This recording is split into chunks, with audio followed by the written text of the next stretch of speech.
Well, after an off season of anticipation, the Haynes King era is off and running for Texas A&M, and they open up with a 41-10 victory over Kent State. You're listening to Andrew Hattersley on the Voice of College Football. Going to break it all down today. Look at um, obviously Haynes King's debut. Talk about the defense. Talk about Devon Achane. But again, to kind of give a brief summary for those that couldn't watch, Texas A&M led 10-3 at the half, was kind of a half that felt like they missed a lot of opportunities. Haynes King had a couple of interceptions in the second quarter. We'll talk about both of those interceptions. And then the second half was really the story of the defense. Leon O'Neal almost had a targeting penalty that would have cost him, the rest of the game, and comes right back with an interception a few plays later and returns it for a touchdown. Haynes King came with another touchdown later in the game as well, and really the second half was the story was about Devon Achane, who's obviously the MVP of the Orange Bowl. Comes back tonight and has a huge night. Goes for 124 yards. So, let's start with Haynes King, though. That was obviously the story all off season long about how he would look. He was named the starter recently. He finished his 21 of 33 for 293 yards, 2 touchdowns, and 3 interceptions. He couldn't have gotten off to much better of a start, honestly. He went 6 for 6 on the opening drive. Texas A&M goes in for a touchdown to take a 7-0 lead. Kent State, who poses some interesting challenges offensively, comes down, responds with a field goal, and then the mistakes started to happen a little bit for Haynes King. He forces the ball on a rollout to the right side, goes for an interception. Comes back a little bit later in the quarter and throws another interception on a ball that he just probably shouldn't have thrown. It was forced, but starting there, there was some good, some bad, which is probably what you would expect in a guy making his first career start. The ball came out of his hand really well early on. He looked to be making good decisions. Obviously, the story, one of the big stories of the game was his legs. He had a big scramble for a first down that, drew comparisons to, on the broadcast, drew comparisons to Johnny Manziel, which is probably a little bit, too early to start there, but it certainly brought back flashes of that. But you just saw what he was able to do with his legs. But one of the things that I thought was notable during the week, Jimbo Fisher said, it's sometimes, a young quarterback has to make those mistakes to learn. He has to be able to go back on film and see what mistakes he might have made, what mistakes can be coachable. A lot of them are, and the ones tonight was certainly coachable just in terms of decision. Next time, throwing it out of bounds or maybe leading a receiver a little bit more. But I like the way he bounced back in the second half. He had a couple nice plays on a couple key conversions on third down. Really good night for Anaya Smith, who finished with 8 catches for 100 yards, 2 touchdowns. Really good season opener for Caleb Chapman as well, who finishes with 4 catches for 91 yards, coming back off an ACL injury that cost him a large portion of last year after the Florida game. Thought he looked really good tonight. And then Jalen Weidemeyer with 4 catches for 36 yards, a good season opener for him. But the other story of the game was obviously the running game, and that's what A&M is going to lean on quite a bit this year. Isaiah Spiller finishes with 17 carries for 113 yards to go along with 2 catches and with 24 yards. Devon Achane really got going. He didn't really play a lot early, but then really got going late, had that fantastic touchdown run where you could really see, he's just got such game-breaking speed that he can just change the game in an instant. And he gave A&M a 27-3 lead right after and that game really flipped right around that midway of the third quarter, with the Leon O'Neal interception that was returned 85 yards for a touchdown. Devon Achane comes right back with a 63-yard touchdown. Now suddenly it's 27-3, and this is something that Joe Fisher talked a lot about last year was to be able to stack scores like really quickly and open up the game. So those were the couple big storylines to obviously be happy about if you're an A&M fan. And then the play of the defense didn't give up a touchdown until early in the fourth quarter. And that's not an easy offense to really slow down. I mean, we saw it give A&M some challenges early, especially the pace of the offense. Once they get that first down, they're kind of challenging to stop. And they've got a veteran quarterback. They've got a good offensive system. They've given some defenses some problems in the past. But I thought A&M's defensive line, as the game went along, really controlled the line of scrimmage, was able to get pressure, was able to get sacked in key situations.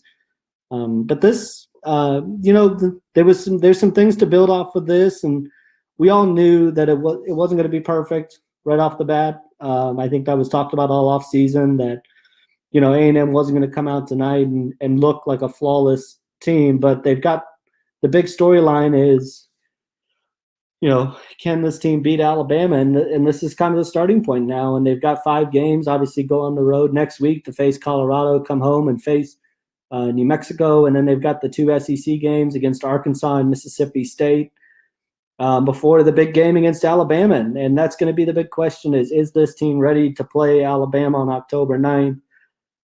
Tonight, a couple positive things. Obviously, this is an effort where you turn it over 4 times is not going to get it done against Alabama. And I think that's the thing that Jimbo Fisher will look back on and probably be a little bit bothered by the most from this game was the turnovers and interceptions, especially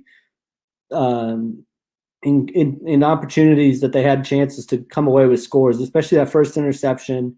Can't make that mistake in the red zone. That takes points off the board. Even if it's a field goal, it still takes points off the board. So that's going to be something to clean up going into next week. But we really saw, what this offense could look like. And,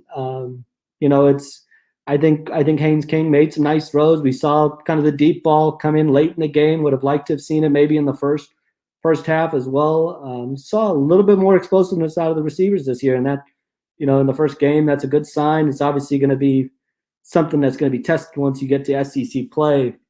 But otherwise, it's the type of start you look for, and they got going in the second half, outscored Kent State 31-7, so to really take control. Another big storyline coming into the day was the play of the offensive line, and Bryce Foster got the start up front for A&M. In terms of what the job that they did, I thought Jameer Johnson looked okay, not great, but ultimately, if we go here to the stat line, Kent State finishes with 2 sacks on the night. Not really what you would want to see. I thought they struggled at times, and that they didn't really do a lot to answer the questions that they had coming in. Too many penalties. That's going to be a big thing to fix going forward. And then we kind of saw some of the things that come with a new an experienced offensive line, and that's one thing that is going to have to get fixed going forward. But it's also important to remember it's the first game. It's the first game, and last year, a year ago, against Vanderbilt was not pretty either. A&M really struggled. And another area that I think going forward was something that's going to be, that Jimbo Fisher really looks at is their red zone production, 4 of 6 in the red zone. But more importantly, 2 red zone turnovers. And that's when you're trying to come to elite status, can't have turnovers in the red zone, especially against Kent State, because once you start to get to SEC play, those mistakes are going to be a little bit more costly. So that was the big thing. And then really the penalties again, especially with a quarterback that is making his first start. You can't have penalties. A&M six penalties for 70 yards. Had a couple holding penalties in there that just puts you behind the chains a little bit and puts your quarterback in a tough position, forces him to make difficult throws, which they were able to overcome a couple on the first drive, but it hurt them as the game went along. So looking ahead to next week, they got Colorado. That's going to be a bit of a it's going to be first game on the road for them. Colorado this afternoon.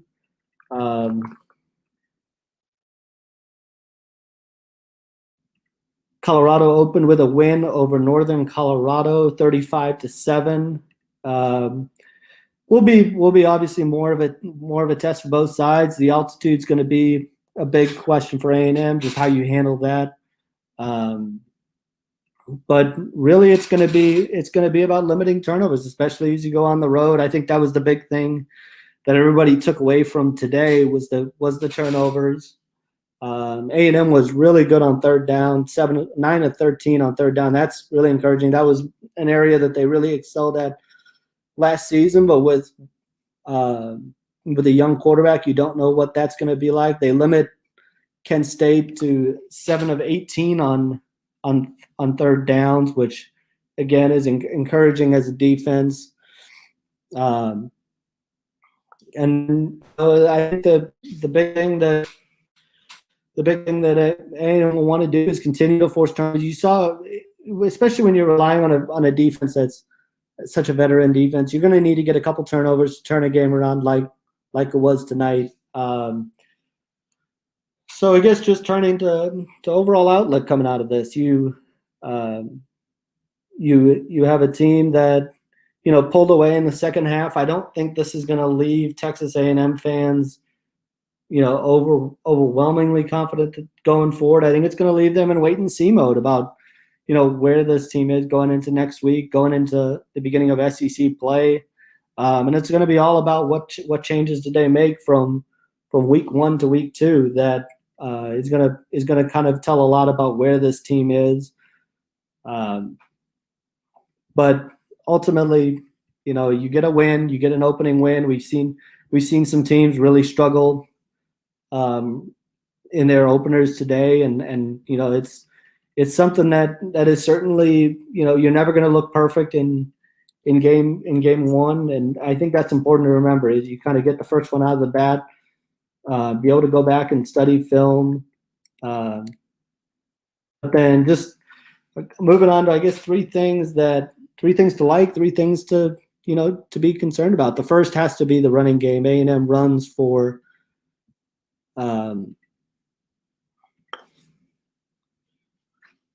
303 yards, and that's going to be the formula all year. It's going to begin and end with the running game, and that's going to set up play action. So that was one thing really liked. The defensive line, the play of the defensive line. You saw guys like Shamar Turner get into it, Fadil Diggs get into it. Kind of some of those younger players make plays. A&M was missing quite a few guys on the defensive side of the ball today. Mike Clemens. Didn't see McKinley Jackson a ton. Didn't see Miles Jones was not out there. So you saw some young players make some plays, and that's encouraging, obviously, and to go along with the veteran play. And then for me, the other thing I liked about what A&M did, just game plan wise, was they got Haynes King outside the pocket, made reads a little bit easier for him, which really helps. And I think it's going to be something, especially as this offensive line continues to grow and continues to try to develop and build that chemistry. It's going to be important to kind of get Haynes King out of the pocket, be able to use his legs. We saw some of that speed today that has been talked about so much. On the negative side, again, number one for me is red zone production. They've got to be able to finish drives in the red zone. Got to be able to make tight throws and windows. Turnovers are obviously a big thing. They kill the momentum. And then the play of the offensive line, I think it's got to get better, and especially along, Jameer Johnson was brought in as a veteran presence. had the holding penalty, gave up a couple pressures.